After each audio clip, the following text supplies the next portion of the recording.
Welcome to the Lawson and Gift podcast. Make sure to hit that like button, share the videos, and subscribe. We're on to Week 7 Vegas spread picks. Yeah, I think the standout from last week was you picking the Jets, not only to cover, but to win. I hope we have more upsets like that this week. I certainly have one upset on deck. I'm interested to hear that, but let's start with Thursday night. Chiefs minus 3.5 at Denver. I've seen it range on betting sites from 3 all the way up to 4. I just want to ask, how do the Chiefs not cover this? Yeah, money pick. Chiefs winning cover. I know it's Thursday night. I know Patty Mahomes' ankle is having troubles. But the thing that turned that Chiefs game was a terrible call by the refs where Pat Mahomes got tricked and he rightly threw it deep, which caused an interception, but he thought it was a flag and he was right, yet they picked it up. So Kansas City wins and covers this game. But this defense for Kansas City is probably why the spread is what it is. But does Denver have the offense? Do they have the energy? Do they have the big playability on offense to really win this game? Absolutely not. Kansas City wins and covers, money pick. Yeah, I completely agree. Kansas City to win and cover. And unless, Philip Lindsay has a career day, I don't really see how Denver's going to be able to pull this out.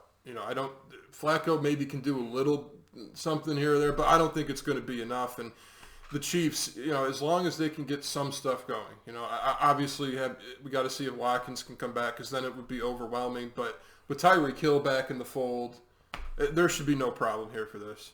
I'm surprised the spread isn't higher.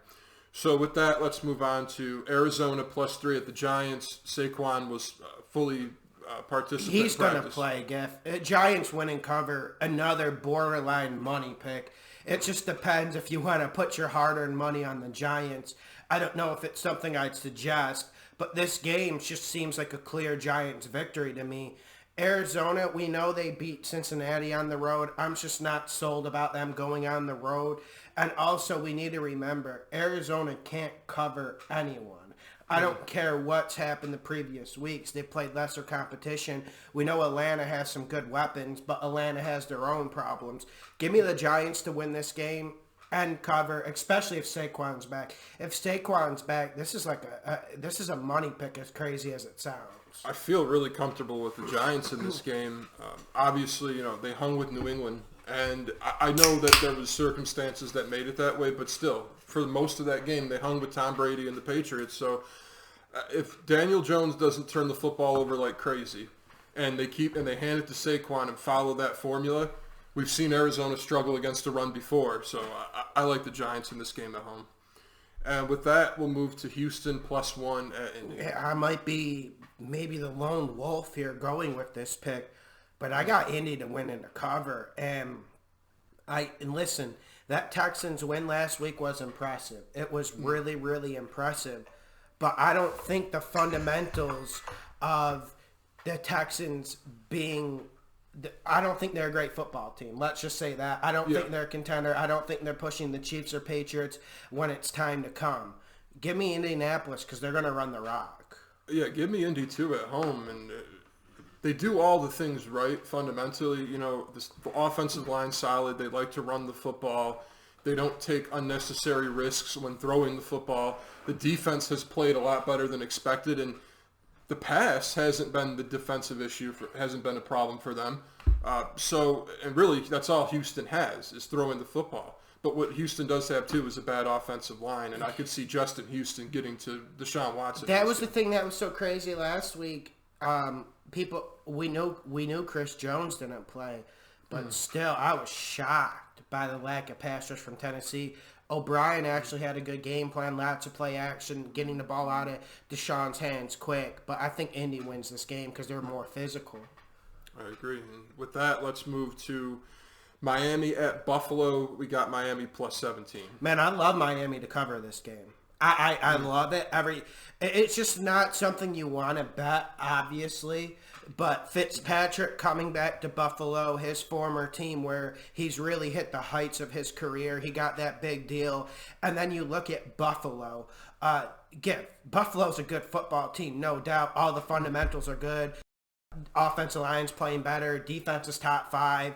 I mean, people were telling me the 49ers defense was better than the Bills, for instance, on the comment section. That left me a little bit bewildered. the Bills aren't going to put up a lot of points on offense, even against a Miami team that really isn't all that good. Miami to cover, really sure about it. Buffalo to win. I agree. I guess there really isn't much science to it because Miami is so bad. It's hard to judge how bad they're going to be on any given Sunday. But you're right. Fitzpatrick knows what to expect going into Buffalo, so they do have that under their belt in this game.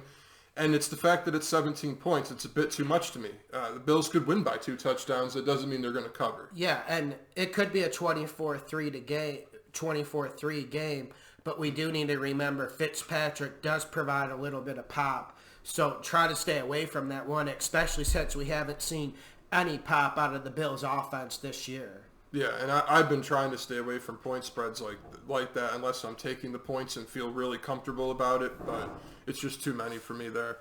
So with that, let's move to a very low point spread, Minnesota +1 at Detroit. I'm surprised Vegas has Minnesota the favorites. Gift, this is another coin flip. I said it last week for the Eagles game. I picked the Vikings to win, but I didn't have a lot of certainty. This week, I have to go Minnesota to win in the cover. And I'm saying that because I don't know if Detroit has the pass rush to really get in Kirk Cousins' feelings and force a meltdown. If you tell me Detroit has a good pass rush, like a top 10 pass rush, or they're really going to put pressure on Kirk Cousins, Detroit wins this game. But that's not really Detroit's style. That's really not their milieu. A lot of 3-4 man pass rushes. Kirk Cousins feels comfortable in those environments. Give me the Vikings to win the cover. And I'm waiting for your opinion because this might actually be one I might gamble on a parlay or something like that. Not, of course, not betting it outright. But I am curious if you've seen anything out of this Detroit front seven in terms of pass rushing. We know they're good against the run, but I haven't seen much pass rush. I think that's the difference. But Minnesota never plays good in Detroit, though, so that's one thing to watch. Yeah, this is a tough one, and it's a coin flip, but I am going Detroit to win and to cover. But you're right, there's still things that we're learning about Detroit. Like the Green Bay game opened up our eyes to a lot of things. One thing that they didn't have in that game, though, was a pass rush. But that ref ball was crazy. Yeah, well... That was one of the craziest things I've ever seen, and I had to do a video about it yesterday. It was crazy. I'm sure you were perturbed by that. Oh, yeah. They wanted Green Bay to win that game. They wanted Green Bay to go and get a touchdown at the end of that game, even though they didn't. But that being said, I want to make it a point. Green Bay does have good tackle play. So they did neutralize Flowers and the rest of that defensive line throughout the game as far as just pass rush goes. Minnesota, now, how good are their tackles? Are they going to be able to stop Trey Flowers? I don't know. There's still some unknowns with Detroit and how good they are. And Riley Reif is questionable. Man, I'm feeling good with O'Neal on that right side, but you know he can be exploited, of course. But, yeah, there is a question if Reif's going to play or not, so that it might be an issue. And also, I felt like Matt Stafford, he fizzled out in the second half. And I felt like Aaron Rodgers got better as the game went on. So I think Detroit can hang with teams that are good. I just don't know how good they are as a team yet in some areas. So I'm still learning a little bit about them. I think this game will tell us even more. Yeah, and I love Dalvin Cook. Me and you love Dalvin Cook, but Vikings need to throw the ball in this game because Detroit was pretty much made to stop the run. So. There you go, because their second string corner isn't very good, and we saw an unknown name by the name of Lazard take advantage of them in the Green Bay game. So you're right, with 2 all-star receivers in Minnesota, they should be able to take advantage of that if Cousins has protection.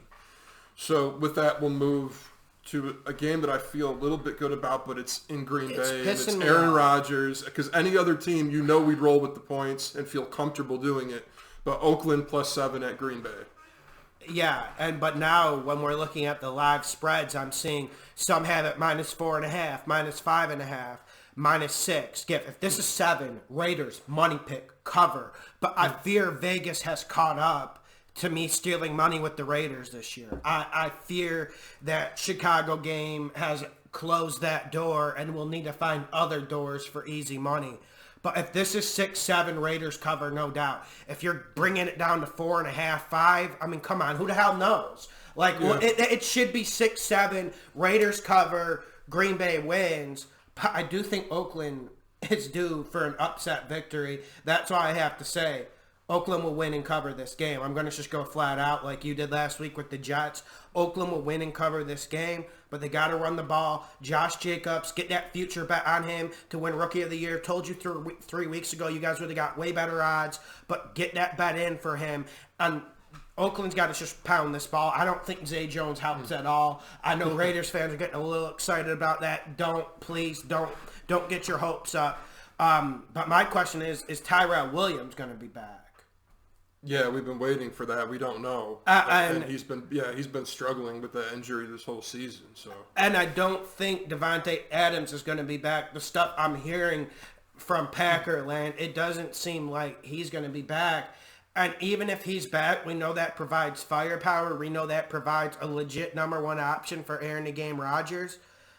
But, man, I just think Oakland wins this game. I think they can do it. I like that pick by you. I have Oakland to cover, Green Bay to win, but that O-line for Oakland is monstrous. And we have seen a few times this year you can run on that Green Bay defense. I think that's going to be part of this game. The only thing that I'm hesitant about is the fact that Green Bay's at home. It's Aaron Rodgers. He could go off on this defense. Or the refs could go off. Sure. Well, I've seen it earlier this year with my Vikings. Vikings might have came back and won that game if there wasn't phantom calls. And Giff, you know me, I'll take the calls against my team. I try to play it non-biased. But, man, I don't know if the NFL is worried about Aaron Rodgers losing his marketability, or they know his skills are decreasing. They know he's not playing to his ability. I don't know what it is, but they are cheating for Green Bay. It's not just this Lions game. It's been 3-4 other games this year where they get every single call, and it's something you have to factor in. And I'm not a conspiracy theorist, but it's something you have to factor in with every single Green Bay game. I used to factor it in due to Aaron Rodgers being so good, drawing people off sides, then throwing it deep for points. He used to always do that against everyone, so it would always be hard to pick an upset against him. But, man, this Green Bay team is vulnerable. And, I put in that future bet on Green Bay to win the NFC North, so it is benefiting me with some of this cheating. But, Giff, this is an above-average team. Oh, I agree. It is. There's no weapons for Aaron the Game Rodgers outside of Devontae Adams when he's healthy. There's virtually no run game. The defense, they're okay, but I think that, even early on in the season, we kind of jumped the gun on that a little bit. But I agree with you, and it's just funny, if you're a casual fan, you just take the calls and you're like, oh, all right, it's just what it is. But if you actually look at the point line and you see what's going on, it's amazing how close these refs get it, put their hands into the game, and I agree with you. Well, yeah, and everyone, man, we need to get those replacement refs back. They were bad, but at least they let the game flow. That's where we need to get back to. I agree. And with that, let's go to Jacksonville -3 at Cincinnati. Now, this is kind of like a psychological game. Now, do you feel like Cincinnati's due to win a game, like it's finally going to happen, or do you just pick this game without thinking of that? Jags win and cover. I want to make it a money pick, but don't you think there has to be some sort of response from Cincinnati? Doesn't there have to be a response? That's why it's not a money pick for me, but that's... Jags to win and to cover, that D-line should be able to take advantage of Cincinnati. I would like to think it's really just a matter of how much this Jalen Ramsey trade in that situation affected the morale of this team. And I guess we're going to find out because they're going up against one of the worst teams in Cincinnati this week. Let's see where Jacksonville is at mentally this week. Yeah, and I want to see, and there's so many questions about Cincinnati. Is AJ Green's not even coming back, right? Not yet, anyways. Yeah, so I feel really comfortable with that. But even though Cincinnati really is pathetic, you always have to worry about a response from a team. Eventually they're going to put together a decent game. Yeah, because everything right now points to Jacksonville winning and covering this. The Ravens, they made easy work of Cincinnati. I'd like to think Jacksonville could do that too. So with that, let's talk about the Rams -3 at Atlanta. Rams win and cover, money pick. Giff, there is no response coming from the Atlanta Falcons. No. There is no response. They had an opportunity to save the season. I'm not for firing coaches during the year, but we did get on here and make a video, and I hate to repeat myself. When Dan Quinn lost to those Tennessee Titans, we said he should lose his job before that game if he loses it. Nothing's happened. Nothing's changed. And Gift, the schematics is really affecting the secondary. They're not this bad. Rams win and cover. They throw it all over them. Yeah, I got the Rams to win and cover as well.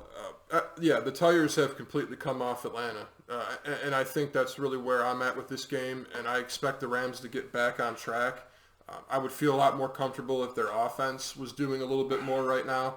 But besides that, especially if Ramsey plays in this game, I really like the Rams to win and cover this. And if he takes out Julio Jones, then how is Matt Ryan going to facilitate that? And normally this would be a game I'm wary about, but at the end of the day, this is like a season game for the Rams. If they lose this game, their season's in jeopardy with the way this NFC West is going.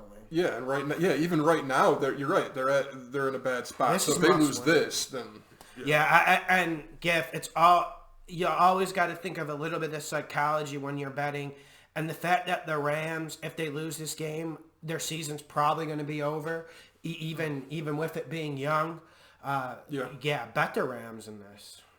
And let's move on to the 49ers minus 10 at Washington. Yeah, I got Washington to cover, San Fran to win. Not really sure. Yeah, I initially, because I have been liking the points. Like last week I took Cincinnati with 11. But that was against the Ravens. The 49ers are a hot team right now. The D-line is playing really good, something that I've been overlooking a little bit with them. And Shanahan's a hell of a coach. Is he really going to get outdone by the Redskins in this game? I just feel like he's going to run circles around them in a game like this. So I got to go with San Fran to win and to cover. So with that, let's go Chargers +2 at Tennessee. Ryan Tannehill will be starting. This is a really boring game.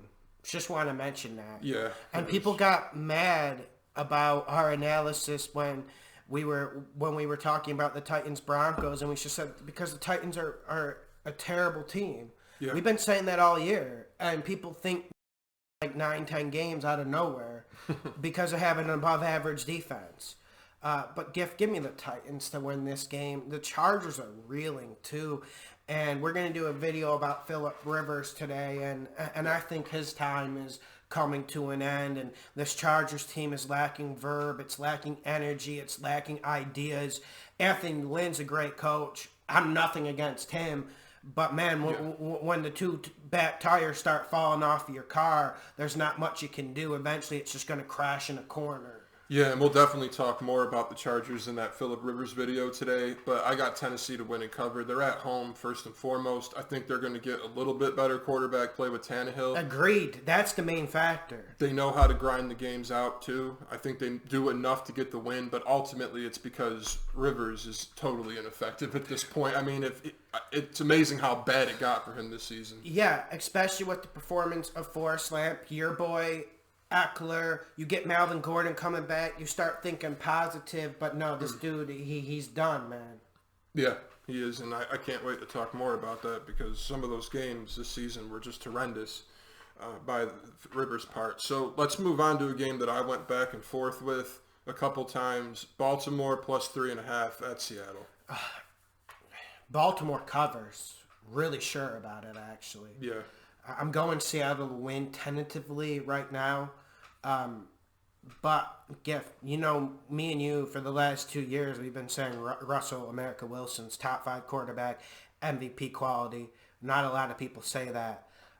Giff, he's boosting up a lot of problems for the Seahawks. Like, we know that the Seahawks are going to be a contender because of them. Credit to them. I tip my fedora to them for their wins this year. But there's a lot of problems in Seattle. Baltimore keeps this close. Seattle wins last possession. This is coming down last possession unless Baltimore really lays an egg. I do agree with you about this game.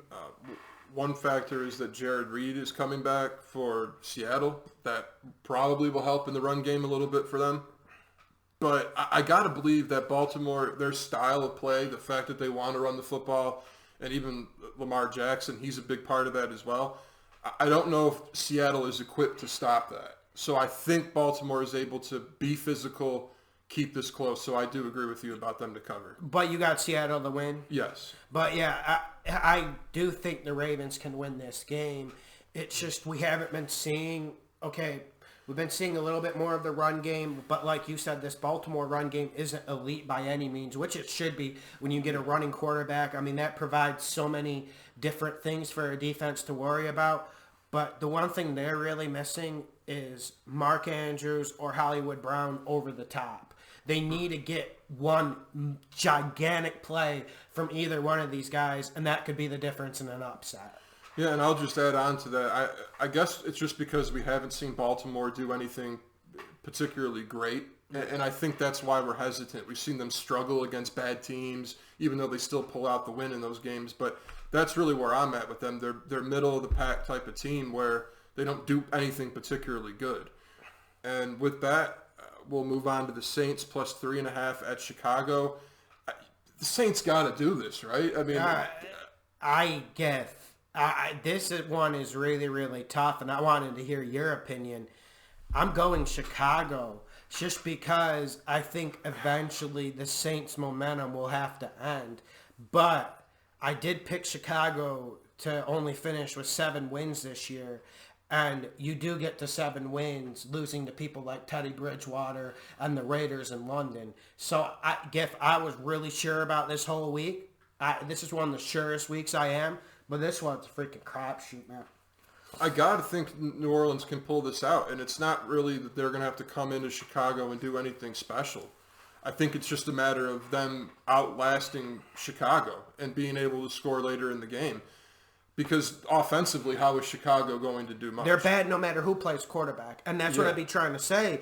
Yeah, great defense, top 3, top 2 defense, whatever you want to say. But this is like a bottom 5 offense. So the Saints defense has been playing pretty good. They should be able to neutralize Chicago's offense no matter how good that defense is for Chicago. I think this New Orleans defense, for instance, has been playing better than the 49ers defense. I agree. Yeah, and no one wants to give it any credit. I just would like for the 49ers to play somebody that doesn't hurt themselves or doesn't have issues going on. Like, beating the Rams is all well and good, but they have some serious issues going on right now. It's not the old Rams that we once knew. And they got to get back on track. I'm sure the Ramsey trade will help with that. So let's move on and we'll talk Philly plus 3 at Dallas. Money, money, money! Philly is going to go on the road and win this game. It doesn't seem like it's resulting to that. We saw what happened last week when Kirk Cousins absolutely woodshedded them. We're hearing Philly's getting players back in the secondary. I don't know if I'm banking on that, but if Ronald Darby comes back, that's going to be huge. But this is going to come down to quarterback play. Carson Wentz is going to outplay Dak Prescott. And when you get these points for Philly, I think it's something you got to run with. I love this. Philly wins and covers. This Dallas team is reeling.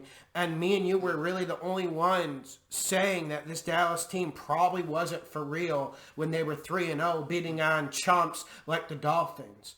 This is going to be a different game, different mindset, and then you can go to next level with this. Do you trust Jason Garrett to beat Doug Peterson when he's in a must-win situation? I don't.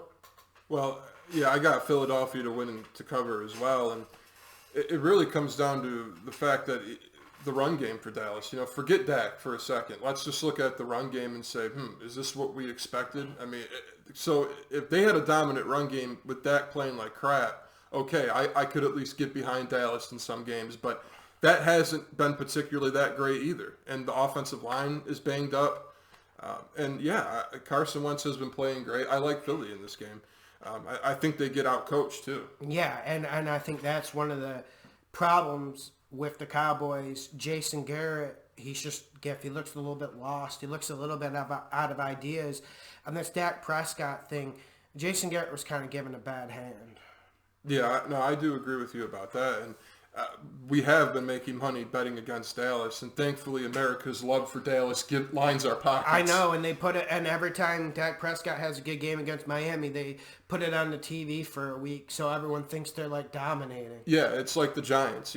Dallas and the Giants, the country overrates them even when they're bad. And that helps us. So with that, we'll wrap it up with, and I'm interested to hear your opinion on this, New England -10 at the Jets. You're really sure Jets cover. New England wins. But New England's got their own set of problems. And you predicted it last week that the Jets would actually have a legit response. And we were having debates before this season, who's better, Jets or Bills. Losing Sammy Darnold pretty much doomed the Jets. But I think the Jets play smash mouth, tough defense. I don't really think New England has the players to vertically attack the Jets, which is one thing you want to do against their defense. I think Greg Williams stops this run a little bit, and he keeps it close. This is coming down to the fourth quarter. This is not an easy game for the Patriots. Patriots win, but Jets cover. Really kind of sure about it. I agree, and I really like the Jets with the points, and I feel like Le'Veon Bell could even be a factor in this game. You know, the Patriots defense is pretty good in the secondary, but how great is their front seven? I think the Jets could get some stuff going through the run game. And then Sam Darnold being back, you know, we saw how good he was in that Dallas game. He adds a lot to this Jets team. But I agree with you, too, about Greg Williams with the defense. The fact that the Jets are at home with that defense and with the Patriots having offensive line issues, not having a lot of options for Brady with the football, I like the Jets with the points. Subscribe, hit the like button, share the videos, the Lawson and Gift podcast. Also, we're going to make sure we do a call-in show, get some people on soon. So if you want to come on, leave your Gmail, we'll set it up. Because we already have like 2 or 3 fans who already want to come on, Gift.